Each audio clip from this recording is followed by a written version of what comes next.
I am Megan Wilson, 34 years old, and I never thought a Christmas party could shatter my family's facade forever. The fake smiles and holiday cheers hid the truth they had stolen from me years ago, and I was finally ready to strike back. After 6 years away, I returned with a plan armed with evidence of their betrayal, expecting the perfect moment to expose them. Instead, I faced the ultimate slap in the face that ignited everything. Everyone got gifts but me. Mom laughed, "Oh, we forgot you." They expected tears. I smiled. "It's okay, look what I got myself." The room fell silent when they saw it. Before I get to my story, I want to know what time you're listening and what city you're in. I'm happy to know how far my story spreads. My family had always dismissed me, the youngest and only daughter in our suburban Denver home, while my brothers were praised for every step my efforts were ignored. But the real knife came at 16 when Grandma left me a trust fund for college, $100,000. My parents secretly drained it to pay for my eldest brother's medical school, lying that the fund was tiny and only covered basics. I scraped by with jobs and loans, building my fintech startup in Las Vegas from nothing, a fraud detection app that sold for $650 million, netting me $250 million after shares and taxes. They never knew. When Mom called inviting me to the party, her voice too eager, I saw my chance. I prepared lavish gifts to lure them in, but carried something sharper: legal documents proving the theft. As the evening unfolded, their greed surfaced. They even hinted at needing my help with Dad's failing business. At gift time, their oversight handed me the trigger. Mom's laughed loudly. My brother joined in. I faintly and said, "It's okay. I didn't forget you." But when they opened my present, their smiles instantly faded. Growing up in suburban Denver was a constant reminder of where I stood in the family pecking order. As the youngest of 3 and the only girl, I watched my parents pour everything into my 2 older brothers while treating me like an afterthought.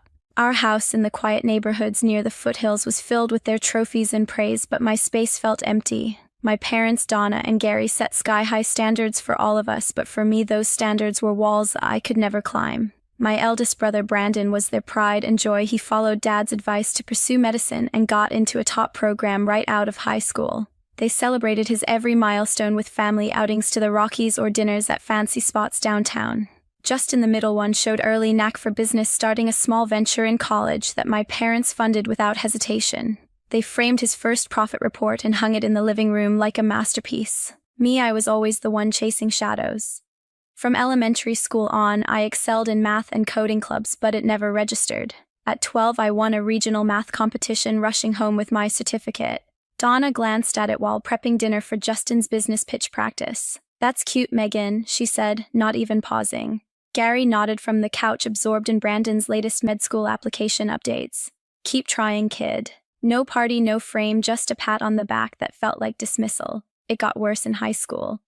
While Brandon got a new car for his acceptance to med school and Justin a startup loan for his ideas, I grinded through advanced classes alone. Teachers praised my potential in tech, but at home it was, "Why can't you be more like your brothers?" Brandon never slacked and Justin's already making money. I internalized it, pushing harder to prove myself, but the comparisons chipped away at me. Then came the betrayal that changed everything.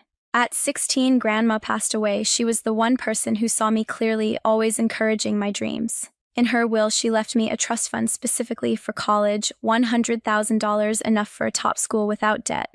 I was thrilled, imagining it as my ticket out. But when the papers came, Donna and Gary sat me down. "The fund's smaller than we thought," Donna explained, her voice steady. "Only about $20,000 after fees, enough for community college or state school basics." Gary added, "We'll help with the rest if you pick something practical." I believed them. What choice did I have? So I applied to scholarships aggressively, landing a partial one at Columbia for computer science. To cover gaps, I worked 3 part-time jobs: waitressing at a diner near Coors Field, tutoring math after school, and stocking shelves at a local store on weekends. Weekends meant no social life. I studied in the back of the diner during breaks, surviving on coffee and determination. Loans piled up $50,000 by graduation while I watched Brandon sail through med school debt-free and Justin expand his business with family backing. After Columbia, I moved to Las Vegas for an entry-level tech job, craving distance from Denver's suffocating expectations. The dry desert air felt like a fresh start, far from the snowy foothills. Communication dwindled to holiday cards and rare calls, always centered on my brother's wins, Brandon's residency, Justin's new office. They never asked about my struggles, the 80-hour weeks coding in a cramped apartment near the strip, eating ramen to pay off loans, or the rejections from early investors who doubted a young woman in fintech. But I persisted, launching my startup, a fraud detection app that used AI to spot financial irregularities in real time. It started small, bootstrapped with my savings, but caught on with banks facing rising scams. Within 4 years, it secured major clients like credit unions and online lenders. The breakthrough came last year. A big tech firm acquired it for $650 million. After taxes and sharing equity with my team, I netted $250 million. With that, I founded the Wilson Foundation, focused on helping women recover from financial fraud, providing legal aid and startup grants. For years, I buried the hurt, focusing on building my life. But 2 years ago, curiosity led me to audit my finances deeply. I hired a financial advisor to review old records, including Grandma's estate. That's when the truth exploded. The trust fund was indeed $100,000, untouched by fees. Bank statements showed Donna and Gary had withdrawn it all shortly after Grandma's death, transferring it directly to Brandon's tuition account at his med school. Emails between them and the trustee, a family friend, confirmed the lie. "Tell Megan it's smaller. She'll understand," Donna wrote. Gary replied, "Better for the family this way. Brandon needs it more." The advisor laid it out. It was breach of fiduciary duty, potentially fraud, since they were custodians under state law. Rage hit me like a Vegas heatwave. I paced my condo overlooking the strip, fists clenched, realizing how their theft had forced my hardships. The jobs, the debt, the isolation, it all stemmed from that deception. They robbed my future to boost Brandon's, then gaslit me into thinking it was fate. In that moment, something snapped. I wasn't the overlooked sister anymore. I was a woman with power and proof. No more waiting for apologies that would never come. I decided then I'd use their invitation to the Christmas party as the stage for justice. The evidence folder grew, copies of statements, emails, even a timeline from the advisor. As I prepared, anger fueled my resolve, turning pain into a sharpened blade. This wasn't just revenge, it was reclaiming what was mine, and they had no idea what was coming. 2 months ago, my mother Donna called out of the blue, her voice dripping with a warmth I hadn't heard in years. "Megan, we're having a big Christmas party at the house this year," she said, almost too enthusiastic. "Your brothers will be there, the kids, even Aunt Pamela. We'd love to see you." The invitation caught me off guard, stirring a mix of suspicion and opportunity. After 6 years of near silence, why now? My gut screamed. It wasn't about family love. Dad's real estate business had been tanking, rumors of debts floating through old Denver contacts. But I played along, my voice steady. "Sure, Mom, I'll come." As I hung up the evidence folder on my desk, bank statements, emails, timelines from Grandma's trust felt heavier. This was my shot to turn their lie into their undoing. I didn't waste time. I called my lawyer friend Alex Carter, a sharp litigator I'd met during a fraud case my startup tackled in Vegas. Over coffee at a strip cafe, I laid out the betrayal, the $100,000 trust fund stolen for Brandon's tuition, the lies about its size, the years I clawed through debt. Alex's eyes narrowed as he flipped through the documents. "This is textbook breach of fiduciary duty," he said. "With these statements and emails, you've got a solid case for fraud. Colorado law gives you time since you just discovered it." He agreed to dig deeper, pulling bank records and trustee correspondence to tighten the noose.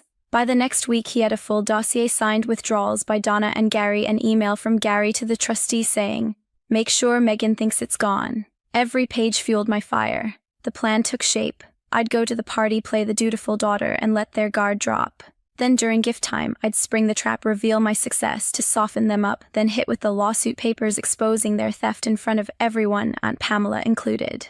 Alex warned it could get messy, but I wanted messy. They'd lied to me for 18 years. I wanted their shame public, their reputation in Denver's tight-knit circles ruined. To sell the act, I needed gifts, lavish ones to mirror their greed. For Donna, I picked a $4,000 pearl necklace, a nod to Grandma's favorite jewelry she'd once promised me. The irony wasn't lost on me, buying her what she stole my chance to have. For Gary, a $6,000 vintage Rolex, a jab at the time they took from my future. For Brandon and his wife Angela, I booked a $15,000 Hawaii trip for their family. His kids Kayla and Taylor would love it, but it screamed of the luxury he'd gained at my expense. For Justin, whose business ventures always got Dad's cash, I prepared a $40,000 investment check, framed as support but laced with the sting of their neglect.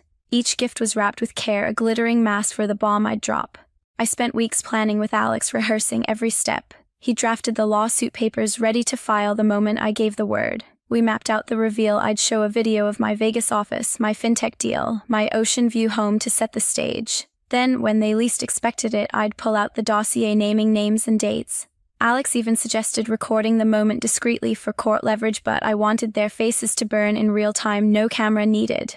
The week before Christmas, I booked a first-class flight from Vegas to Denver. As the plane descended, the Rockies loomed outside, a stark reminder of the home I'd fled. At Denver International, I picked up a rented Mercedes sedan, a sleek black model that screamed success.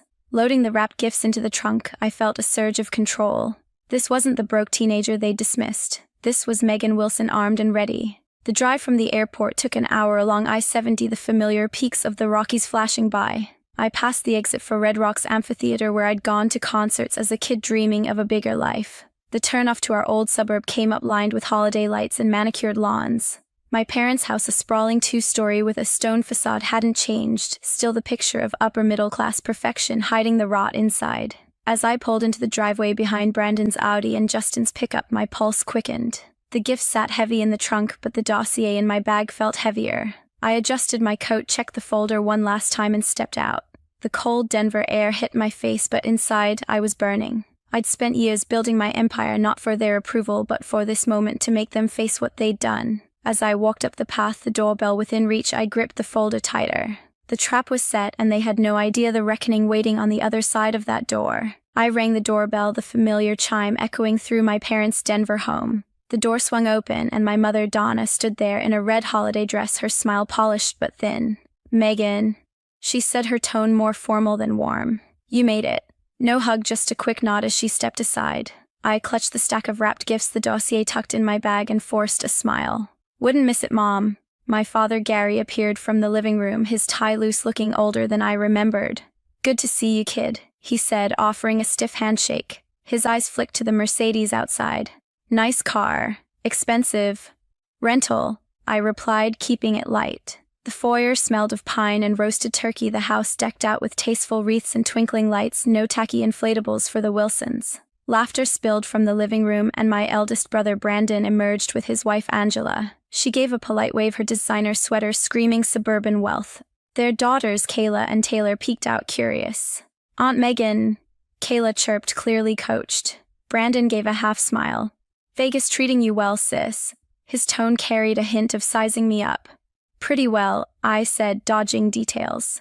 Justin, my other brother, sauntered in with a beer, his casual grin more genuine but still distant. "Long time, Megan," he said, offering a quick hug. Aunt Pamela, Mom's cousin, bustled over, her loud laugh cutting through. "Well, look who's back from the desert," she exclaimed, her earrings jangling. I nodded, keeping my cool, but their half-hearted welcomes felt like a prelude to something colder. I set the gifts under the towering Christmas tree, their shiny papers standing out against the coordinated red and gold packages. The living room buzzed with extended family, cousins, neighbors, but the focus stayed on Brandon's latest hospital promotion and Justin's new business deal. Dinner was served in the dining room, the long mahogany table set with Mom's heirloom china. Donna had outdone herself, turkey, mashed potatoes, cranberry sauce, the works. But the mood was strained, like everyone was playing a part. Conversation swirled around me, not with me. Donna bragged about Brandon's new role as department head, pouring him more wine. "Youngest in the hospital's history," she said, beaming. Angela chimed in about Kayla's ballet recital and Taylor's preschool art award. Gary perked up when Justin mentioned closing a deal for his startup. "That's my boy," he said, clapping Justin's shoulder. I waited for an opening to share my life, but every attempt got drowned out. "I've been working on some big projects too." I started, but Donna cut in. "Oh, Angela, tell Megan about the charity auction you hosted." The dismissal stung, but I bit my tongue, biding my time. Taylor, the 4-year-old, tugged my sleeve during a lull. "Aunt Megan, do you make games in Vegas?" Her big eyes were the only genuine curiosity in the room. I smiled. "Not games, sweetie, software that catches bad guys stealing money." She nodded, impressed. "Like police?" "Kinda," I said, grateful for her warmth. But the adults barely noticed their chatter, locked on my brother's wins. Then came the twist I hadn't expected. After dessert, I excused myself to the kitchen for a glass of water, lingering near the pantry door.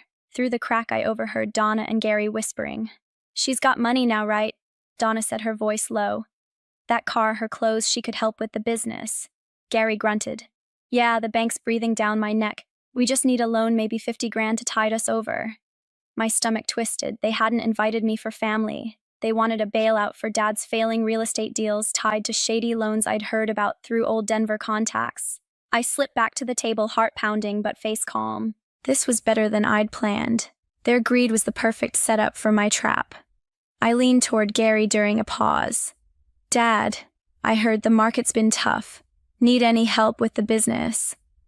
His eyes lit up too quick.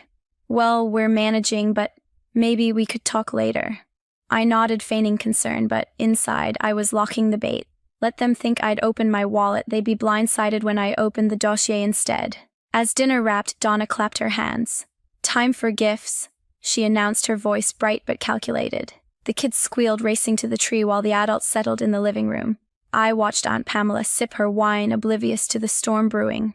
Brandon and Justin exchanged smirks, probably expecting another round of praise. I adjusted my bag, the dossier's weight grounding me. My gifts sat under the tree, their shiny wrapping hiding the irony. I'd play their game, hand out my presents, let them bask in their greed, then pull the rug out.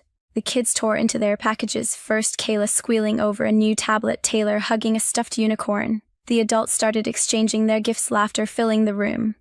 I sat back, pulse steady, watching the pile shrink. My moment was coming. I caught Donna's eye, her smile smug like she'd already won. She had no clue I was about to flip the script.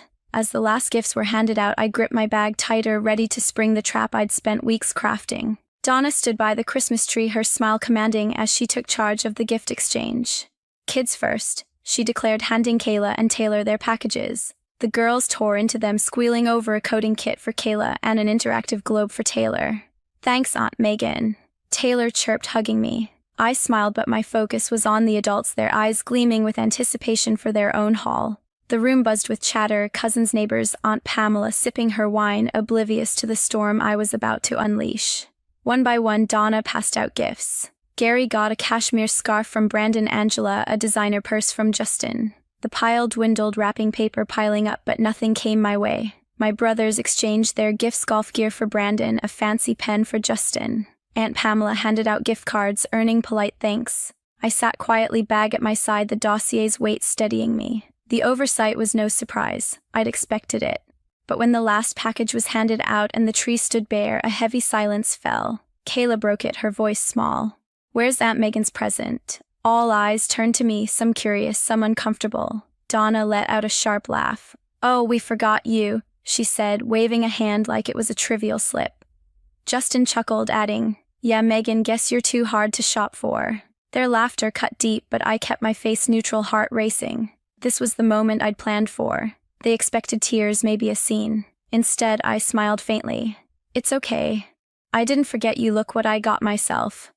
I pulled out my phone, opened a sleek video, and hit play on the TV screen via AirPlay. The room went quiet as images filled the screen. My Las Vegas office, a modern glass building with my company's logo, Wilson Fraud Detection, blazing across the front. Clips followed of me signing a $650 million acquisition deal, shaking hands with bank CEOs, my ocean view condo with a rooftop deck. This is my fintech startup, I said calmly. We built AI software to catch financial fraud. It sold last year for $650 million, netting me $250 million after taxes. Gas rippled through the room. Donna's wine glass froze mid-sip. Gary's jaw tightened and Justin's smirk vanished. I swiped to another clip showing the Wilson Foundation's headquarters, where we funded women recovering from financial scams.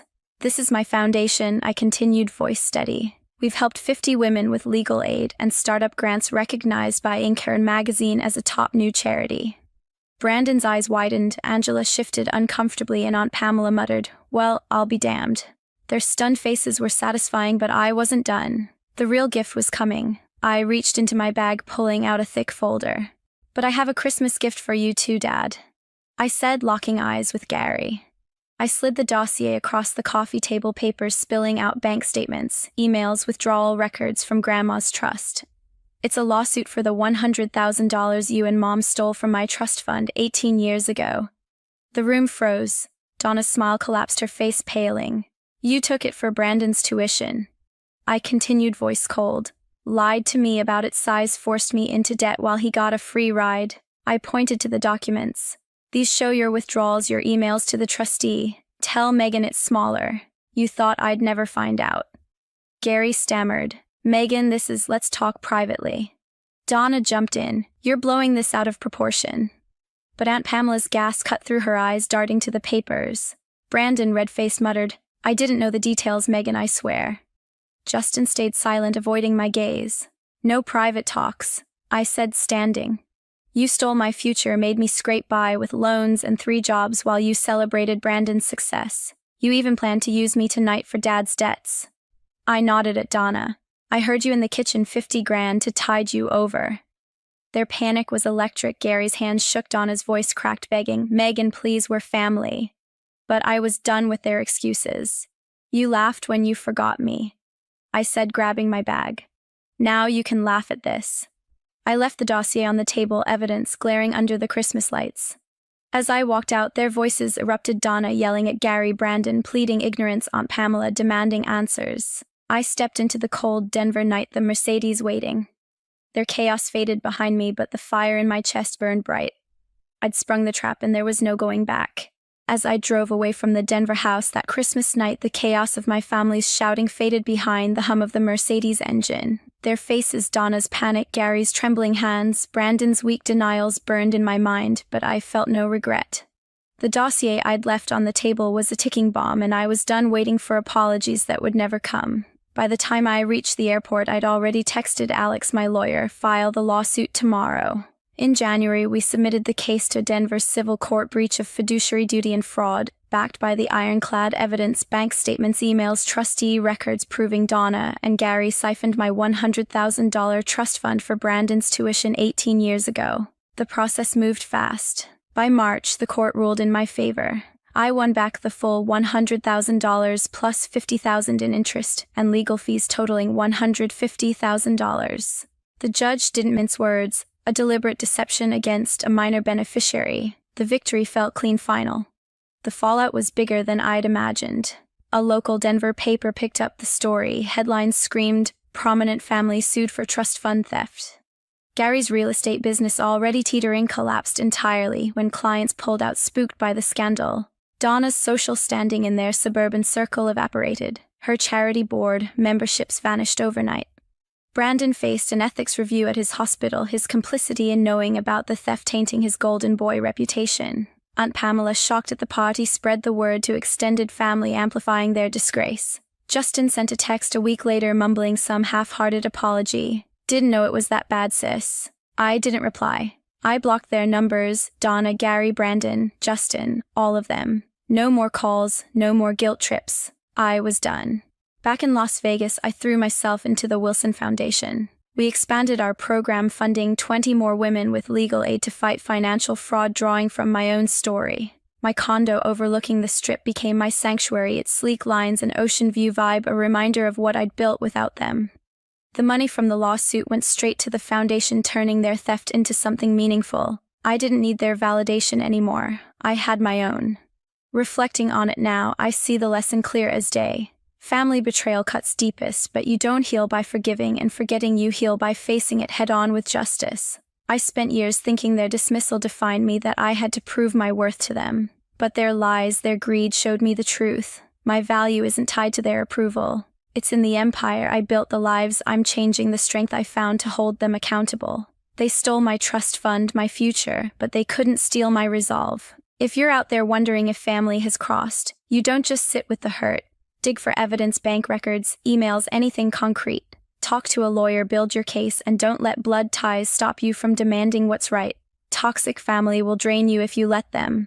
Cut those ties and protect your peace. You're worth more than their excuses, and no one gets to define you but you. Thank you for listening to my story. It's not just about revenge, it's about reclaiming what's yours. If this hit home, subscribe, like, and drop a comment with your own story. Have you ever had to stand up to family to find your worth? I want to hear about it. As I stood on my condo's rooftop that spring, the Vegas skyline glittering below, I smiled. The lawsuit was won, their world was in ruins, and I was free. Justice wasn't just served, it was mine to claim, and I'd never look back. Sneakers by the door. No glitter trail across the floor. No mommy, echoing from the stairs. Just the hum of my fridge and an envelope taped to the kitchen counter. That's when I knew something was wrong. At first, I thought maybe my daughter Mia was still at my parents' place, They were supposed to watch her while I was away for a 2-day business retreat. I'd packed her bag, her sketchbook, even her favorite peanut butter crackers. They'd smiled when I dropped her off. "Don't worry," Mom had said. "She'll be fine." Now I stood alone in my kitchen, the sun setting behind me, with a letter that read like a breakup note. "Sorry, sweetie. We just couldn't take care of her." That was the first line. The rest rambled. A few scribbled sentences trying to explain away the unthinkable. How Mia had been a handful, how their trip was already planned, how they just didn't know what else to do. They had dropped my 9-year-old daughter at Child Protective Services, like she was lost property. And then, they boarded a plane to Hawaii with my sister's 3 kids, complete with Disney backpacks, matching outfits, and pre-booked hula lessons. No emergency, no warning, no phone call, just a note. And a daughter in foster care. I didn't scream, didn't throw things, didn't call anyone to cry.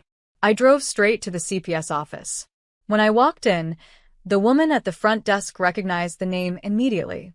"Are you Mia's mother?" she asked gently. I nodded. She exhaled, stood up, and led me back to a quiet, windowless room. And there she was, Mia, curled up on a hard plastic couch with a blanket wrapped around her, hair tangled, cheeks puffy. Her sketchbook clutched to her chest like a lifeline. She looked up when I entered. "Mom," I knelt down in front of her. "I'm here, baby." She didn't say anything else. Just buried her face in my neck and started shaking. Not sobbing, just trembling like a branch in a storm. The caseworker gave me space. Didn't ask questions yet. I appreciated that. When we finally spoke, she told me the truth. They dropped her off with a backpack, a note, and 0 documentation. Said they couldn't manage her anymore. The system had no choice but to take her in until we found a contact. "We've been trying to reach you for hours." I checked my phone. 1 missed call. No voicemail. No messages from my parents. Just silence. The kind you never forget. I signed the forms. Took my daughter home. Got her in the bath. Fed her pancakes at midnight. Then I sat down with the note again. And I made a list. Not a revenge plan. Not an emotional rant. A timeline. A paper trail. A set of names, dates, departures, flight numbers, and jurisdictional authorities. Because I wasn't going to scream. I was going to document. My name is Jordan. And from wherever you're watching this, stay with me. Because they thought they left my daughter behind with nothing. But what they really left behind was a mother with everything to prove. And tomorrow morning, someone was going to knock on their door. And this time, they wouldn't be able to walk away. My parents always had 2 sets of rules. One for my sister, Samantha, and one for me. Samantha was the golden daughter, cheer captain, married by 22, 3 kids, Pinterest lunches, matching family pajamas every Christmas. I was the late bloomer, the rebellious one, the career girl who made her own life too complicated. That's what they called it when I had Mia at 25 and raised her without a husband. To them, she was a reminder of my mistake.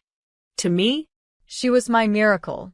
But from the moment Mia was born, she was treated like a backup grandchild. Every year, my parents sent Samantha's kids elaborate gifts, tablets, bikes, full costume sets. Mia got pajamas. Sometimes not even the right size. One Christmas, they mailed matching sweaters for all the cousins. Mia's box was empty. Mom claimed it was a shipping error. I said nothing, because I was used to the errors always falling on our side of the family tree. But what really broke me was watching Mia notice. She never asked for more, never complained. She just watched from the corner while her cousins got praised for basic manners, while she got labeled difficult if she didn't smile on command. My father once said, "She's a little quiet, isn't she? Probably needs more structure." I said, "She's thoughtful. Not loud. That's not a flaw." He rolled his eyes. Samantha could drop her kids off unannounced, 2 weekends in a row, and my parents would rearrange their lives to babysit. I'd call once, with 3 days' notice. "Sorry, sweetie, we're so booked. Maybe next time." Mia never got sleepovers at Grandma's. She got conditions. And the irony? Mia adored them. She made cards, painted them watercolor bookmarks, brought them her favorite shells from the park. She tried. And still, she wasn't enough.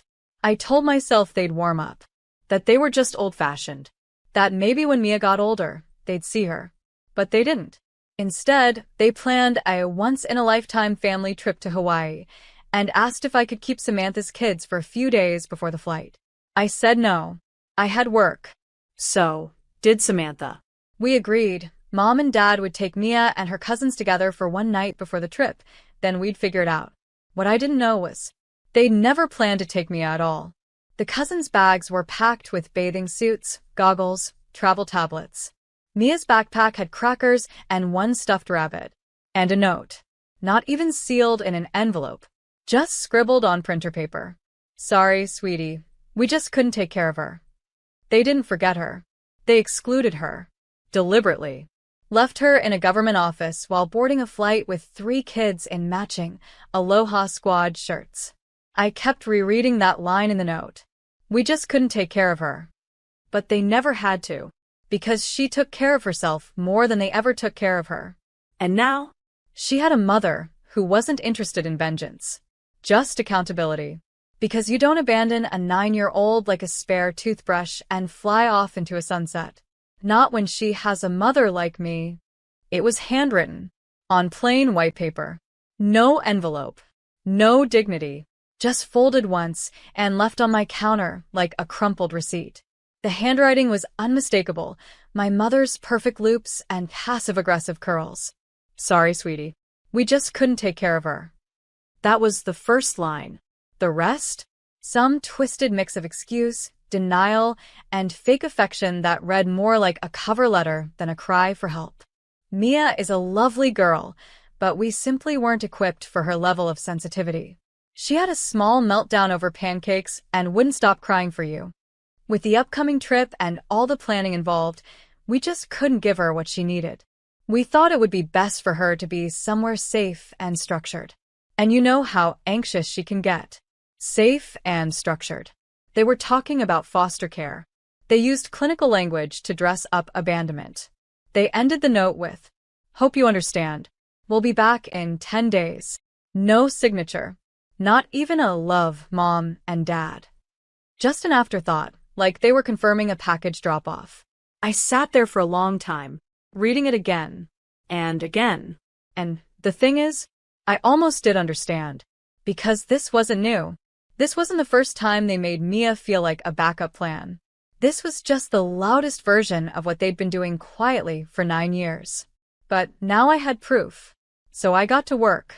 I scanned the note, took high-res photos, documented the time I found it, recorded a voice memo of my initial reaction, calm, detailed, time-stamped.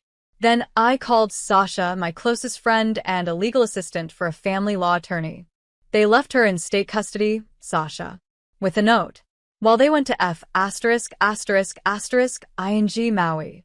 Her voice dropped. Did you document everything? Every line. She gave me the plan. File a formal CPS report, not to attack them, but to solidify the record. Open a case for endangerment abandonment, especially given Mia's age and medical history.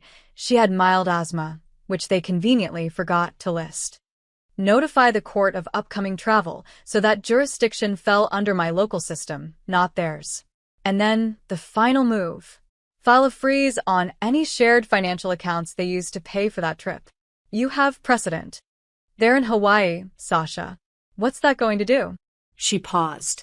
You ever seen a resort hold someone's bags over unpaid incidentals? I smiled. Not because I wanted revenge, but because they needed consequences. Not screaming, not guilt, just a mirror. And I was about to hold it right to their sunburned faces. Before I filed, I asked Mia something. Sweetheart, what did Grandma and Grandpa say when they dropped you off? She shrugged. Her voice was soft. Grandma said not to cry. That I'd be better off with people who know what to do with kids like me. My heart cracked. Do you think that's true? She looked up at me. No. I think they just didn't want me. I knelt down, held her face in both hands. Well, I do. And they're about to find out what that costs. I didn't slam doors. I didn't post about it. I didn't call to curse them out. I just printed the paperwork and filed it. Report #CPS 7281. A. Neglect of minor by guardians. Filed. 9:47 a.m. Allegation. Abandonment of 9-year-old minor without formal custody transfer, documentation, or notification to legal parent. Attached. The note. Time-stamped photos. My custody papers. Flight booking records. They booked the trip 4 months prior, meaning they had time to plan who would go and who wouldn't. And then I sent a copy to Sasha's office. By noon, the report was flagged for urgent review. Why? Because they didn't just leave Mia with a neighbor or call CPS in a panic. They physically walked her into a government office, left her, and flew away. And that isn't just negligence. It's calculated endangerment. They treated her like an inconvenience.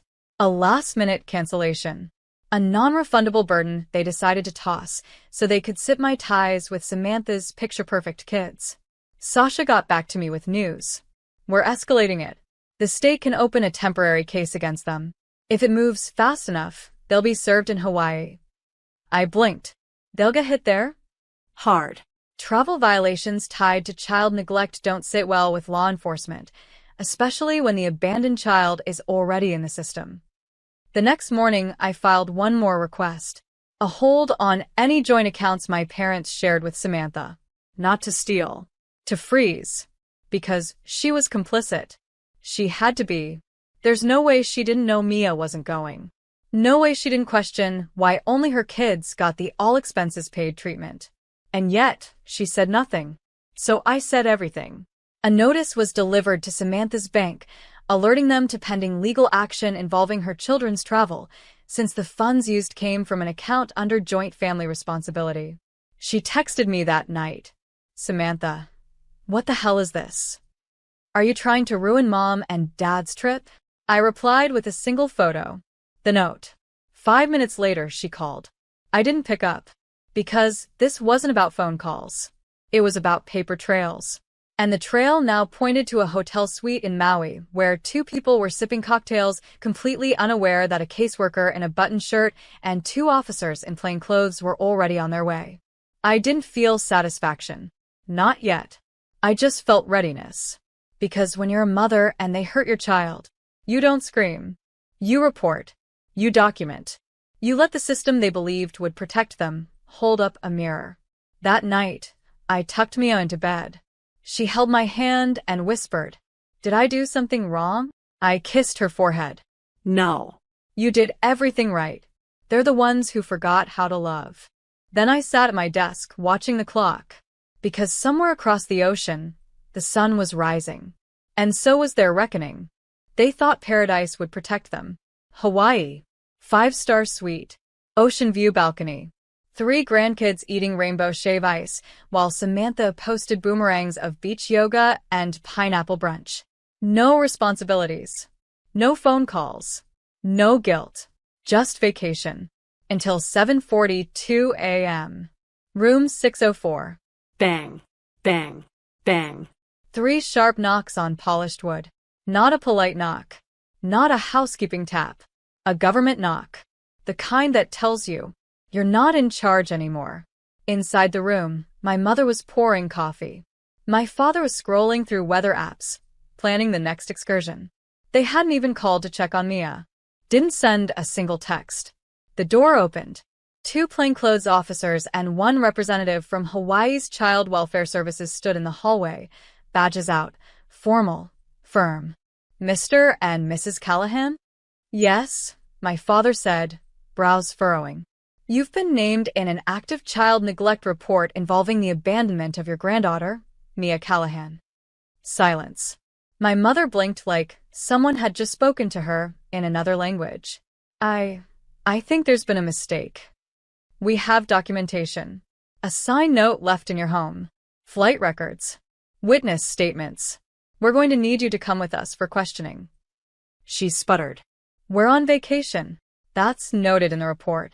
But she's fine now, right? Jordan picked her up? This is all just dramatic. A child was placed into state custody under your supervision. You left the country without proper care arrangements.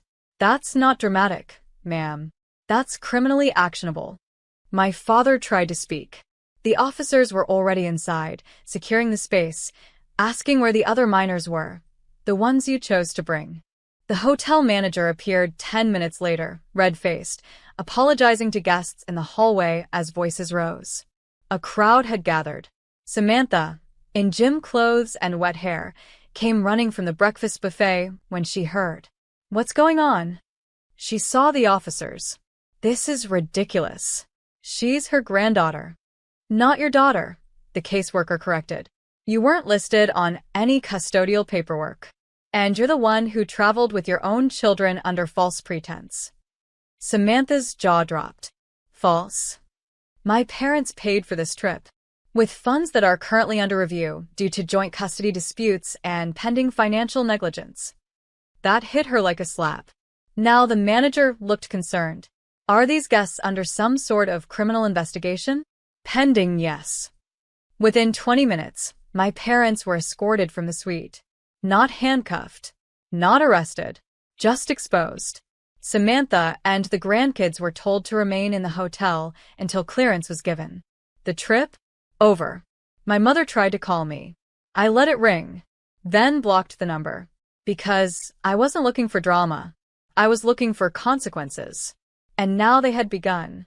By the time they landed back on the mainland, they were slapped with an emergency CPS court date, a social worker visit scheduled to inspect their home, a community memo from their local church, removing them from childcare volunteer lists, and perhaps worst of all, they had to explain why one grandchild was missing from the photos, why only 3 children came back with leis and luggage, why one little girl came back with silence, trauma, and a mother ready to burn it all down.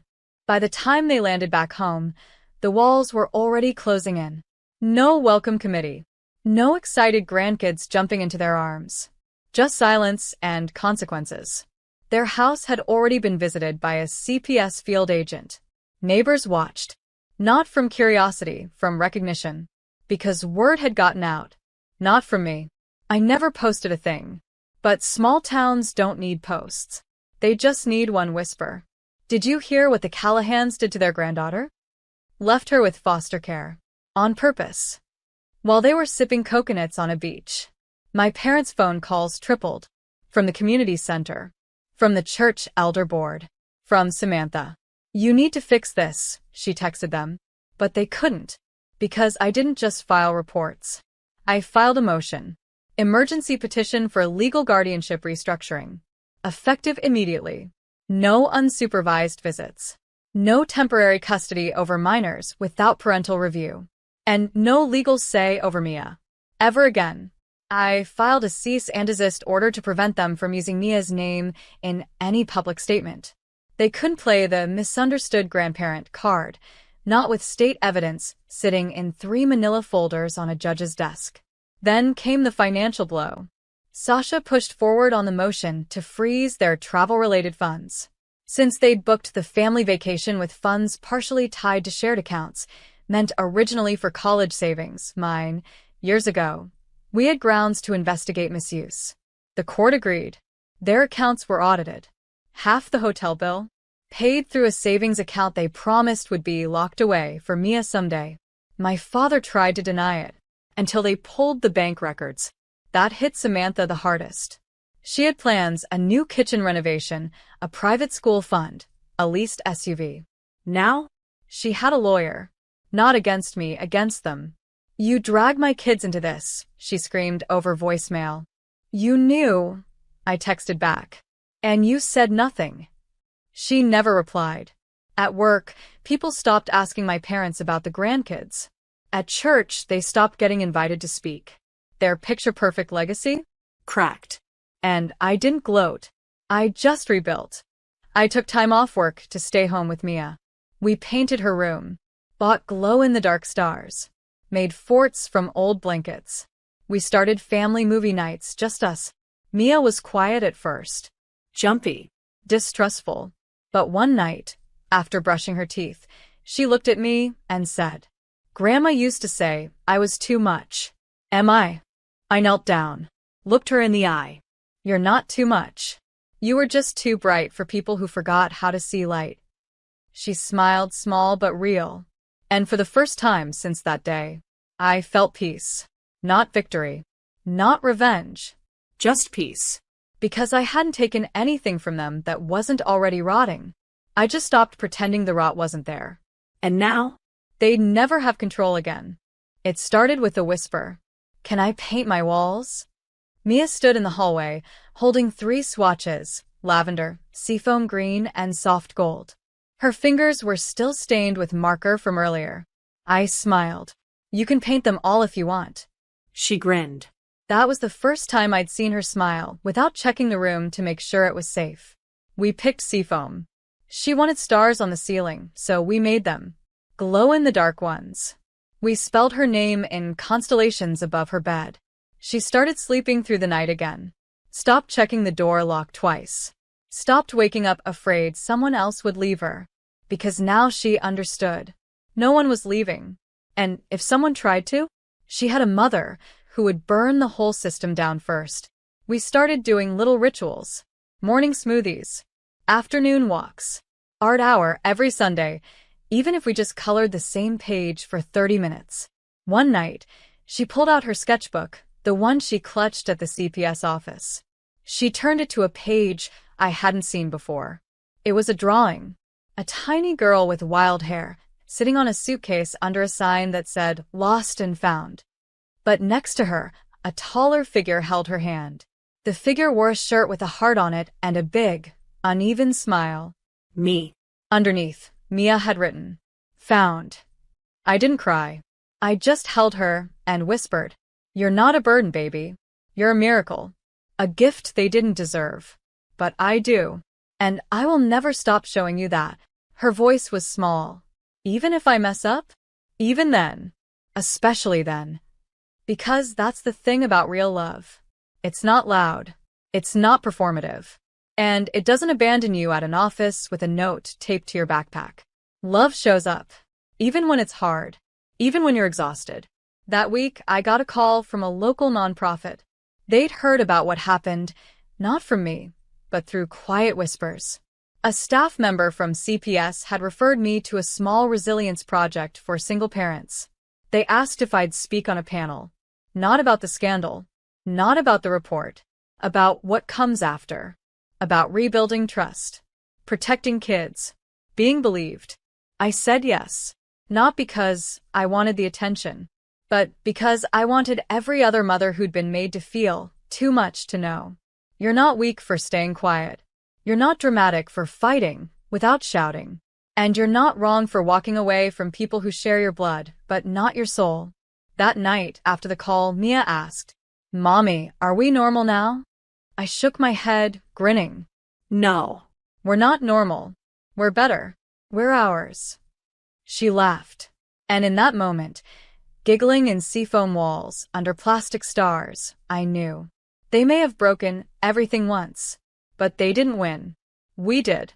They showed up 2 weeks later. I was on my porch watering the little flower bed Mia and I had planted together. Wildflowers and baby lavender, the kind of things that grow quietly and bloom without permission. Their car pulled up slow. Cautious. My mother got out first. She looked older, thinner. My father followed behind, adjusting his shirt collar like it would hide the shame on his face. I didn't move. I didn't wave. I just turned the water off and waited. "Jordan," my mom started, voice cracking. "We just wanted to talk." I stayed quiet. "We made a mistake. A terrible mistake." "We've lost everything," my father added, glancing at the street like someone might be watching. They weren't here to apologize. They were here to fix their image. To find a way to rewrite what had happened. To soften the truth so it could fit back into their polished little world. "We didn't know how much this would hurt you," she continued. "We thought she was safe. We thought you'd be back soon." I tilted my head. "You thought wrong." They nodded quickly, desperate. "We'll do anything," my father said. "We miss Mia." And there it was. "We miss Mia." Not "we're sorry for what we did." Not "we understand why we'll never see her again." Just longing. Just regret dressed up as entitlement.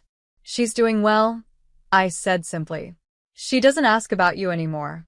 My mother swallowed hard. "Can we write to her?" No. "Maybe just a visit? A letter?" No. My voice was steady. Final. I stepped down from the porch, just close enough so they couldn't mistake the expression on my face. "You didn't just forget her birthday. You didn't just miss a recital or say the wrong thing. You abandoned her. You put her in state custody like she was a stray. Then you flew across an ocean and posted smiling pictures with other kids. That's not a mistake. That's who you are." My mom was crying now. My dad looked like he'd aged 10 years in 10 minutes. I took a breath.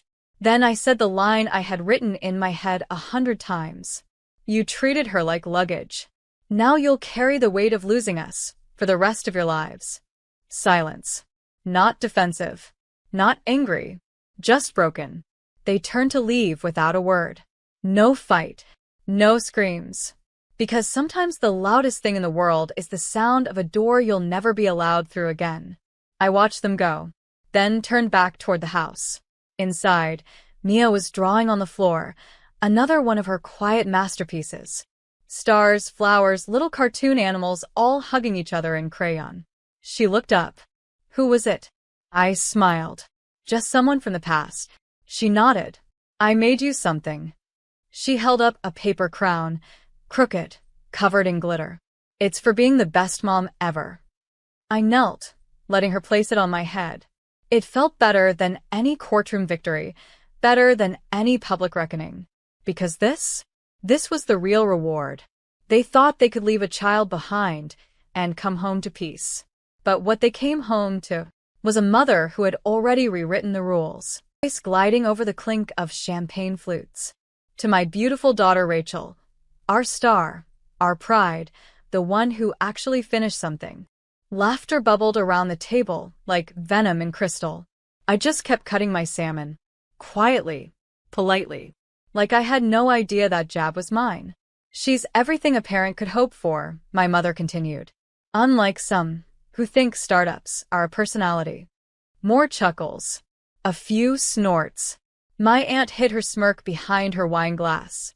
Even my father, who used to at least pretend to be neutral, just shook his head with a soft sigh. I sat at the end of the table. No seat card. No introduction. Just extra guest. I hadn't spoken all evening. Not when Rachel twirled her ring to show off the size. Not when someone asked if I was still doing that computer thing. Not even when they told the story of how poor Olivia moved back home last year, conveniently leaving out that it was to nurse our dying grandmother while they were in Spain for a month. I was invisible. Just like they liked it. Until Daniel, Rachel's fiancé, leaned over and glanced at me, squinting.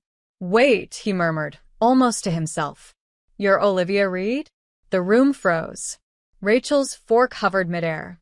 My mother's lips parted, suddenly breathless. "You're that Olivia Reed?" Daniel asked again, louder this time. "From Reed Innovations? The AI encryption protocol." Now, everyone was staring. Eyes bounced between me and Daniel like a tennis match on fire. I finally looked up and smiled softly. "My name is Olivia Reed. And from wherever you're watching this, stay with me. Because the woman they buried in rumors? She's the one writing the final chapter." The silence at that table was a richer feast than any roast duck they served that night. Daniel blinked. "I've been trying to get a meeting with your company for weeks. Our firm uses your architecture for our entire security pipeline. Your design, it's brilliant." My mother made a choke sound, like a gasp had gotten stuck halfway. "I had no idea Rachel's sister was that Olivia Reed," he added. Rachel's smile cracked. You could almost hear it. "I try to tell them," I said quietly. "But my failure made a better story." My aunt looked mortified. My father suddenly found his wine glass fascinating. Daniel leaned closer. "Why didn't you say anything earlier?" I looked him straight in the eye. "Because when a room decides who you are, you let them. And then you show up as who you really became. The fork in Rachel's hand clinked onto her plate. The ring didn't shine quite the same anymore. And that was just the beginning. You don't just wake up one day and decide to become invisible.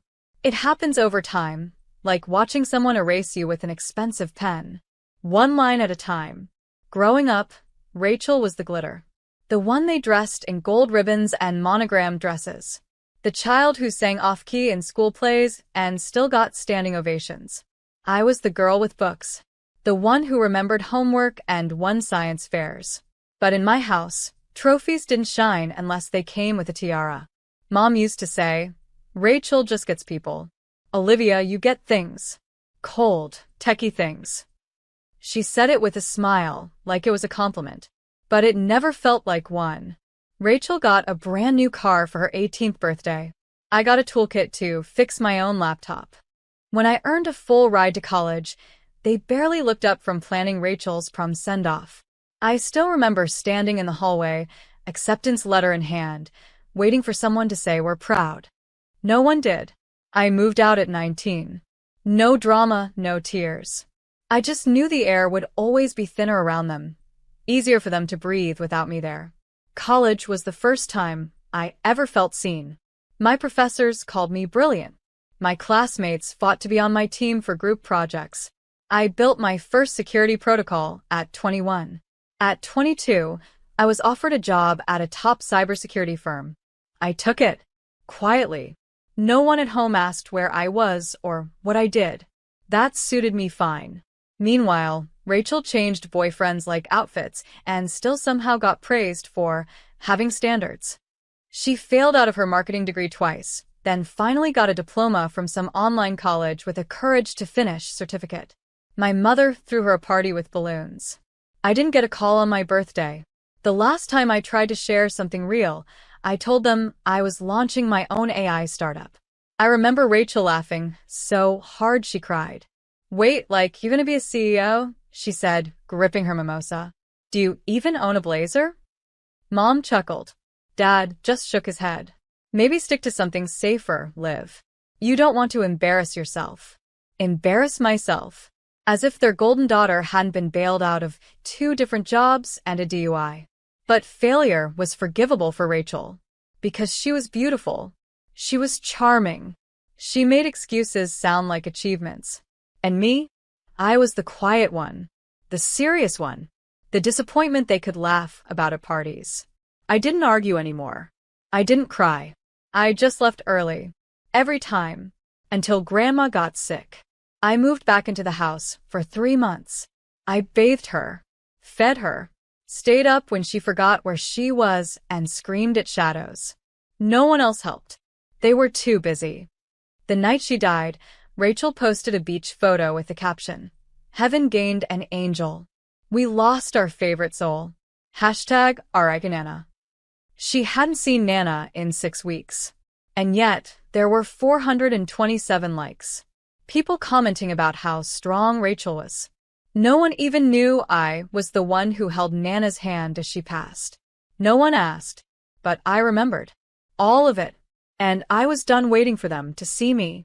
It started with a text from Claire, an old friend from high school I hadn't seen in years.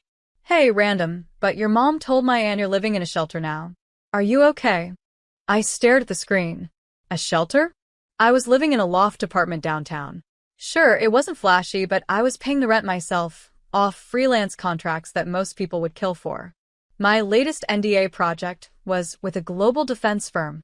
I couldn't say much, but let's just say my name was quietly earning respect in rooms I hadn't even stepped into yet. But back home, according to them, I was a failure. Broke. A ghost wrapped in shame. The story must have spread like wildfire at Rachel's bridal shower. I didn't attend, I wasn't even invited. But a girl I barely remembered messaged me. Hey, Rachel said you're trying to find yourself after your business flopped. Wishing you healing. Healing? I didn't respond. I didn't scream. I didn't call my mom and demand the truth. Instead, I drove to a cafe, opened my laptop, and spent 6 hours rewriting the core of my encryption prototype. Then I submitted it to a lead investor with one line. You'll want to see what Reed has built. They replied the next day. Can we set a meeting? I didn't need my family's approval, but the betrayal still hit in waves, especially when I saw the photos from the shower. Rachel beaming in white, my mom hugging her from behind. The caption, "Proud of our girl, the only one who truly makes us proud." It was surgical, precise, like they'd erased me with intent. I started replaying every family dinner in my head. Every time I'd mention my work and watched their eyes glaze over. Every time someone asked what I did, and my mother jumped in before I could speak. She's in tech. Something with computers. It's complicated. Complicated. That was her code for "we don't care." Rachel once told a room full of people I was still trying to make apps or whatever, and the table laughed like I was a failed magician. But here's the part they didn't know. The app they joked about? That was a front. A shell company. The real work was behind a black curtain. I was already in talks to license my encryption framework to a government-adjacent firm. I wasn't just in tech. I was building the software they'd use to protect national elections. And they said I was in a shelter. I let them talk. Because people like them? They can only see value when it sparkles on a dress or stares back from a gold-plated invitation. My work didn't come with glitter. Just code. And silence.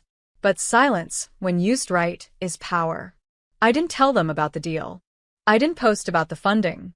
I just waited. Watched. And prepared. Because they weren't just painting me as a failure, they were cashing in on that narrative. My pain was Rachel's sympathy points. My silence was my mother's social leverage. So, I made a decision. I wouldn't correct them. I'd let the lie grow, until it had roots deep enough to choke them when the truth came to light. And it would. Soon. Because life and revenge are best served with perfect timing. It was 2:13 a.m. when the confirmation hit my inbox. Congratulations, Ms. Reed. Your funding has cleared. Oh, Reed Innovations is now formally valued at $38.2 million USD. I stared at the screen. Not in disbelief, I knew it was coming. I'd built it line by line of code by line of grief. But still, the moment made my chest ache. Not because I'd made it, but because I knew I wouldn't be able to tell anyone who was supposed to matter. The girl my family called a failure had just signed a deal with a tech giant that ran security infrastructure in over 20 countries. And they still thought I lived in a basement apartment eating tuna out of cans. Let them. Let them laugh at the dust while I built an empire in silence. I wasn't just a CEO. I was an architect of systems, of strategy, and now of poetic revenge. Oh, Reed Innovations was anonymous by design. My face wasn't on the website. My name wasn't on the press release. The logo? Just a single dot and a /. Minimalist. Sharp. Undeniable. My real name only existed in NDAs and encrypted contracts until I chose otherwise. Then came the irony. 3 weeks after the funding, I got a LinkedIn message from someone named Daniel Wyatt. Hi, Olivia. We've never met, but I work at Ytech Security. Our team is trying to reach Reed Innovations about licensing the 9 encryption protocol. It's honestly revolutionary. I blinked. Rachel's fiancé. Of all the men, in all the firms, in all the industries, it had to be him. He didn't know who I was. Not yet. I didn't reply. Instead, I forwarded the message to my licensing coordinator and instructed them to not respond just yet. Let them wait. Let him squirm in limbo a little longer. The longer the silence, the louder the name would echo. Then the final piece fell into place. Rachel's engagement dinner. My mother sent a group email. No, we'd love to see you. Just. Rachel's engagement dinner will be held next Saturday. Dress appropriately. As if I were the help. I almost deleted it. Then I saw the guest list. Some of the attendees were board members of firms I now silently owned equity in. Ytech CTO would be there. Government advisors. Even a senator. This wasn't just a party. It was a perfect storm. I RSVP'd yes. I chose my dress like I'd choose an outfit for war, sleek, elegant, black silk with a neckline just sharp enough to remind them I didn't need sequins to shine. My heels were stilettos, but not high enough to slow my stride. I wore my natural curls out, pinned behind one ear. No designer bag. No entourage. Just presence. Because when you've built power brick by digital brick, you don't have to announce yourself. You arrive. And watch the ones who erased you try to remember your name. The night came. The lights were soft. The music expensive. Rachel wore white like a desperate bride in waiting, floating from table to table with a flute of rose and a practiced laugh. I sat near the end. Again. No fanfare. No seat card. Just the girl they all thought they knew. Until her fiancé locked eyes with me. And the code, the real one, started to crack. Daniel kept glancing at me during the toasts, the jokes, the overdone laughter. At first, it was casual, polite even. But the longer the night stretched, the more intense his stare became. Finally, he leaned toward Rachel and whispered something. She smiled, brushed him off, and went back to entertaining their table. But Daniel wasn't done. He stood, walked over to where I was seated, and crouched slightly, as if seeing me clearly for the first time. "Sorry," he said, his brows knitting together. "You're Olivia Reed, right?" I nodded once. His jaw tightened. "Wait, the Olivia Reed?" From Reed Innovations. It wasn't loud, but it didn't need to be. The air left the room. I felt Rachel's posture stiffen behind me. Her laughter stopped mid-note. My mother, who'd been regaling a guest with a story about Rachel's job interview, one Rachel didn't even get, froze with her wine glass halfway to her lips. "Are you kidding me?" Daniel said again, louder now, blinking like he'd just seen a ghost. "You're the one who built the 9 protocol. I've been trying to get a meeting with your firm for months." I didn't smile. I didn't gloat. I just met his gaze and said calmly, "That's me." Silence. Heavy, loaded, humiliating silence for them. My mother spoke first, a shaky attempt at laughter. "Well, Olivia dabbles in a lot of things. You know how startups are." "No," Daniel cut in, standing fully now, addressing the room. "This isn't dabbling. This is one of the most advanced encryption architectures in the global market. Her design could redefine digital infrastructure." Rachel's hand clenched around her wine glass. Her voice trembled. "You never said she was in tech." He turned to her. "You never said she was the Olivia Reed." Eyes turned. Conversations died. Somewhere, a spoon dropped and clattered against a plate. I sipped my water. Then I turned to Rachel, my voice soft. "You told everyone I failed. You didn't think that would ever reach someone who knew the truth." Rachel's lips parted, but nothing came out. "I didn't want to ruin your dinner," I continued. "But I also didn't come to correct the record. I came because I wanted salmon and silence. One of those is still on the plate." Daniel looked down at me like someone who just realized the diamond was sitting in the dirt the whole time. He ran a hand through his hair, trying to piece things together. "I don't get it," he said. "Why hide all this?" I looked straight at my mother. Because in this family, the truth isn't as useful as the version that gets more sympathy. My aunt coughed. My father found interest in a centerpiece. Rachel stood, shaky, fake smile plastered on. "Let's cut the cake." But the energy had shifted. Permanently. Guests now whispered about me. Not as a tragedy, but as a revelation. I heard one woman murmur, "She's that Olivia Reed?" Another replied, "I thought she was broke?" Daniel didn't move from my side. He just kept looking at me like he'd missed the plot of the story he thought he was starring in. I finished my salmon, pushed back my chair, Stood. "Enjoy the cake," I said. And I left without saying another word. But the silence I left behind? It roared louder than anything I could have screamed. Rachel called me the next morning. 3 times. I let the first 2 ring out. I answered the third, not because I wanted to talk, but because I wanted her to hear the calm in my voice. "You made a scene," she snapped the moment I picked up. "You knew exactly what you were doing showing up like that." I showed up quietly. "You and your lies did the rest." "Oh, don't act like you're innocent." You humiliated me. In front of Daniel. In front of everyone. I let the silence hang, then replied, "You humiliated me for years, Rachel." I just let the truth sit down at the table. She scoffed. Daniel's barely spoken to me since. He keeps asking questions. About what we've said. About what we didn't say. About you. Maybe try telling the truth for once. See how that feels. You're not better than me, Olivia. I didn't say I was. Then why do you sound like it? Click. She hung up. But that wasn't the last I heard from her. Or from anyone else. 2 days later, my mother showed up outside my office building. I didn't even know she remembered where I worked. She looked out of place, too polished, too desperate, standing in a world she never believed I belonged in. I watched her through the tinted glass of the lobby for 5 full minutes before I decided to meet her. She stood when she saw me, eyes tired, voice soft. "Olivia, can we talk? Say what you came to say." Rachel's engagement is on the rocks. Daniel's confused. Hurt. We told him things that weren't entirely accurate.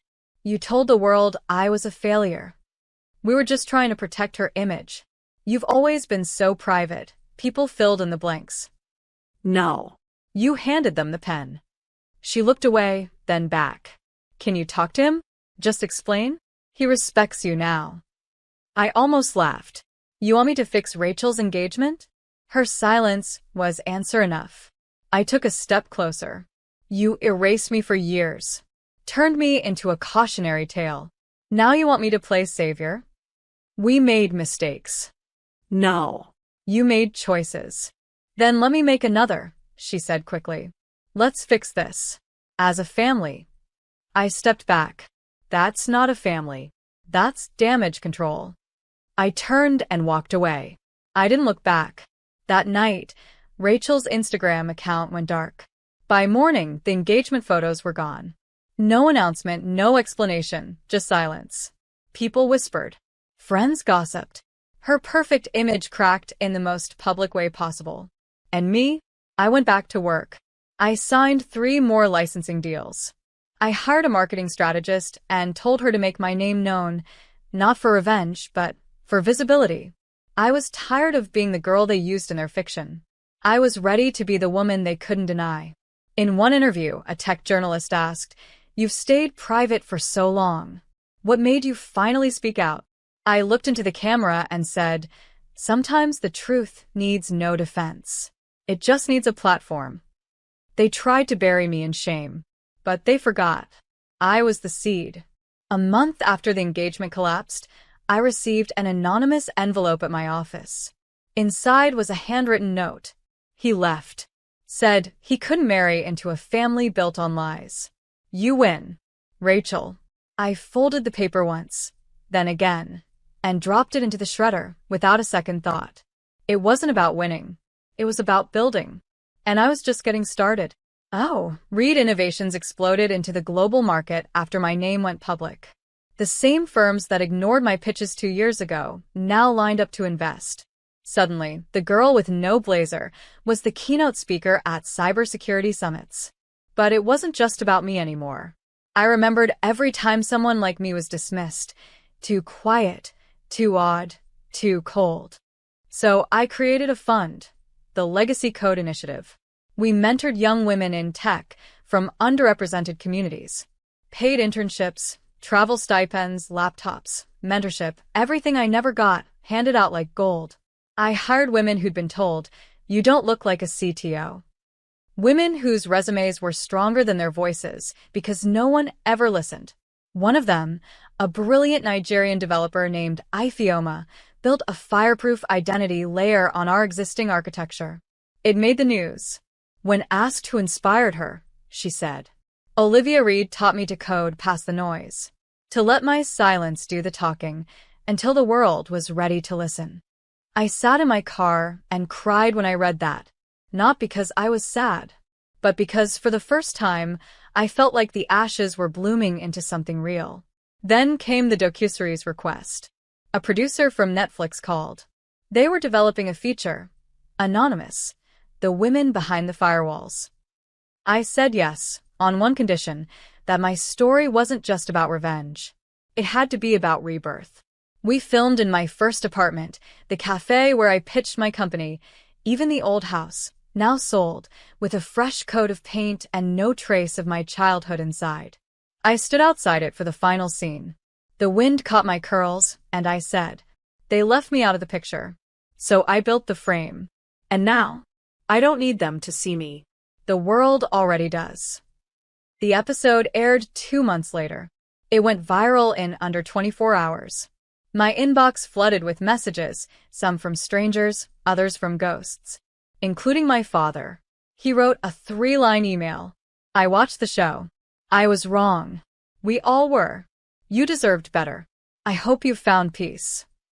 I didn't reply. Forgiveness isn't always loud. Sometimes it's the quiet choice not to engage. Rachel? She went silent, deleted social media, moved cities. But people don't forget the girl they once mocked, especially when she becomes the name on their firewall's credits. And me? I kept building, not out of spite, but because when people burn your foundation, you don't rebuild the house. You design the skyline. The keynote was at a global leadership conference in Geneva, an arena filled with world leaders, innovators, press, and dreamers. I stood backstage, my hands calm. No index cards. No speech. Just a name badge. Olivia Reed. Founder. Architect. Survivor. The announcer called my name, and I stepped into the lights.